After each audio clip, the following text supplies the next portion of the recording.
Alrighty, hello YouTube world. So I am coming to you just kind of looking around because I'm at a campground and it's Friday evening, so could be in somebody's spot, but I'm just here sitting at this table, puppy sitting in this beautiful park.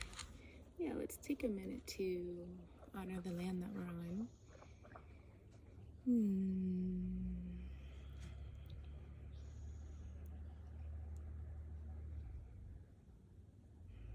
Dear beautiful earth, thank you for allowing me to spend time with you. Thank you for allowing me to receive your medicine through the songs of the birds, the gentle wind touching my skin, the heat of the sun. Thank you for everything that you give me, all the water that I drink, all the food that I eat. And thank you to this specific land. Thank you to the Hashman people for stewarding this land for so many years. Yeah, I just want to give a little recognition to the earth and the people. It's good, opening up the heart. All right, so we are starting with the way of the healer.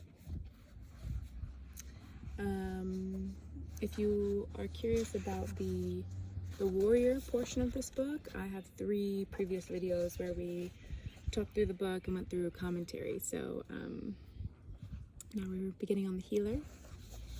And it says, "Whatever house I enter, I shall come to heal," the Hippocratic Oath. The direction of the healer. Now, there's a note down here that the directions and the seasons may vary across indigenous peoples, but the majority view them as presented here, which the direction of the healer is the south. The element is the earth. The creature, the 4-legged creatures. The human resource is love. A kind of meditation, lying down. The way of living, right speech. The 4-fold way to pay attention. The healing self, storytelling. The instrument, drum. And the season, spring. Yeah. So it's spring right now, which is just beautiful and has brought so much healing within me. And then by being able to feel that and experience the shifts, I've been able to light up bright and not only heal myself, but kind of bring that energy out into the world and circulate it. So there's a beautiful depiction here.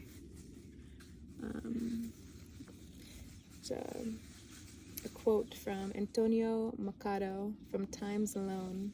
It says, "Last night, as I was sleeping, I dreamt, marvelous error, that I had a beehive here inside my heart, and the golden bees were making white combs and sweet honey from my old failures." I'm a little on edge because I feel like I keep hearing cars come by and I feel like I'm in somebody's camp spot. Wiley. We shall see.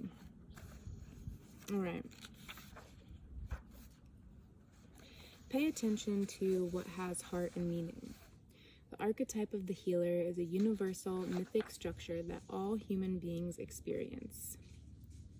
And here's the thing. I feel like we tend to think like that person's a healer, that person's a healer. But we are all healers. We all have all of these archetypes within us, which is the cool thing. So reading through this book is beautiful to be able to like see different components of the archetype and see them within ourselves, see the shadow pieces of them, and know how to witness what's going on within us and see where we could be. Among indigenous cultures, the healer supports the principle of paying attention to what has heart and meaning. Healers in all major traditions recognize that the power of love is the most potent healing force available to all humans.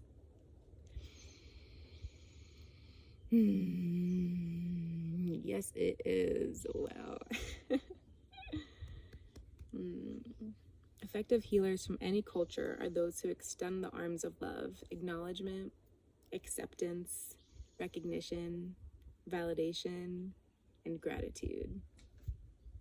Yeah.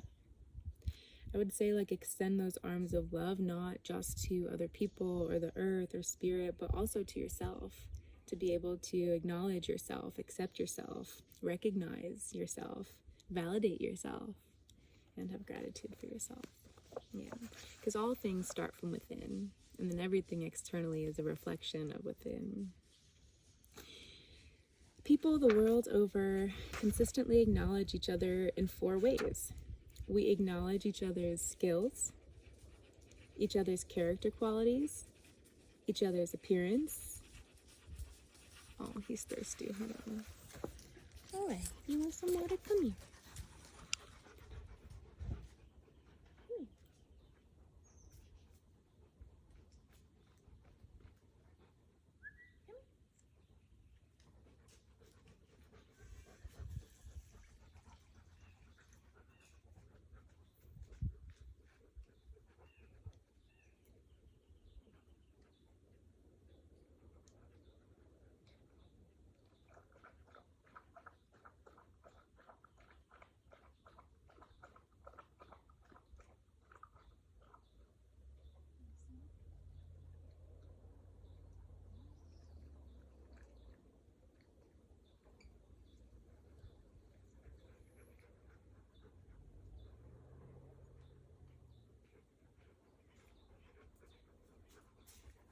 Okay.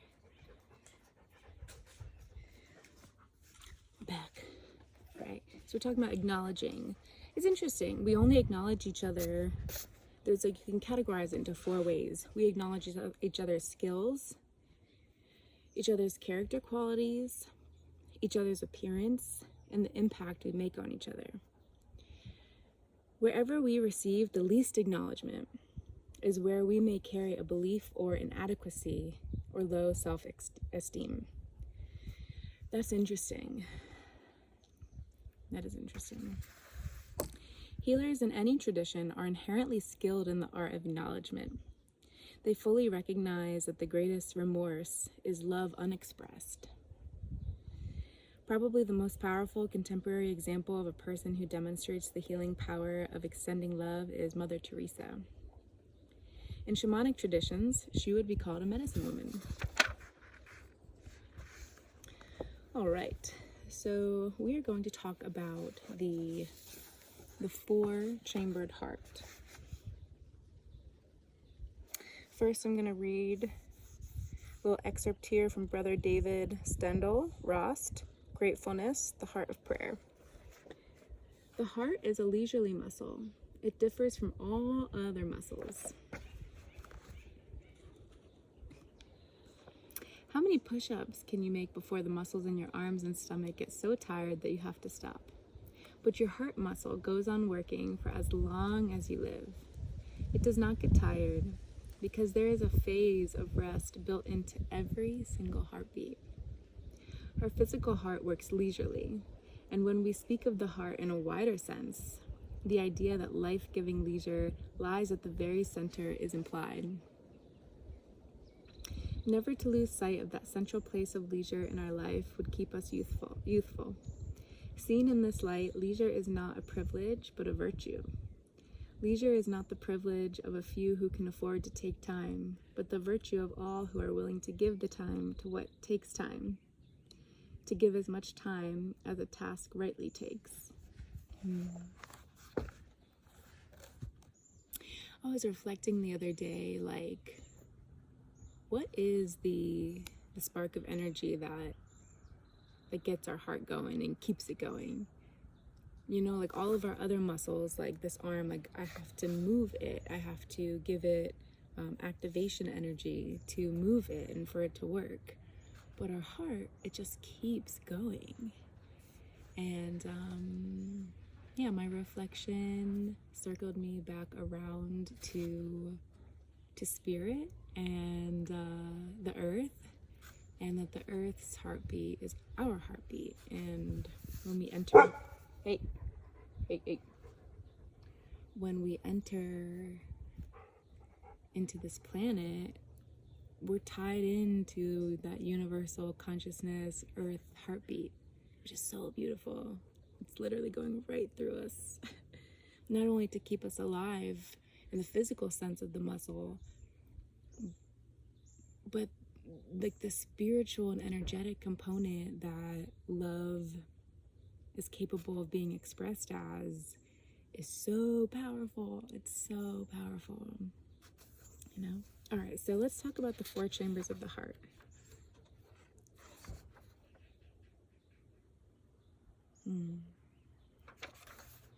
The 4-chambered heart.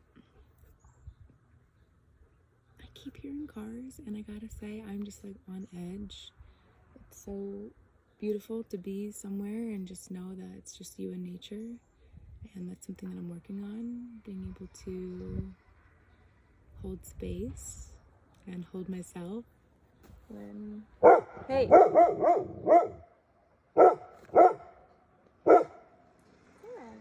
when things are shifting energetically around. And as I said that, I was at 11:11. Okay. Many native cultures believe that the heart is the bridge between Father Sky and Mother Earth. How beautiful is that? Yes. For these traditions, the 4-chambered heart, the source of sustaining emotional and spiritual health, is described as being full, open, clear, and strong. Okay, those are the 4 chambers that we're talking about. These traditions feel that it is important to check the condition of the 4-chambered heart daily, asking, am I full-hearted, open-hearted, clear-hearted, and strong-hearted? Riley.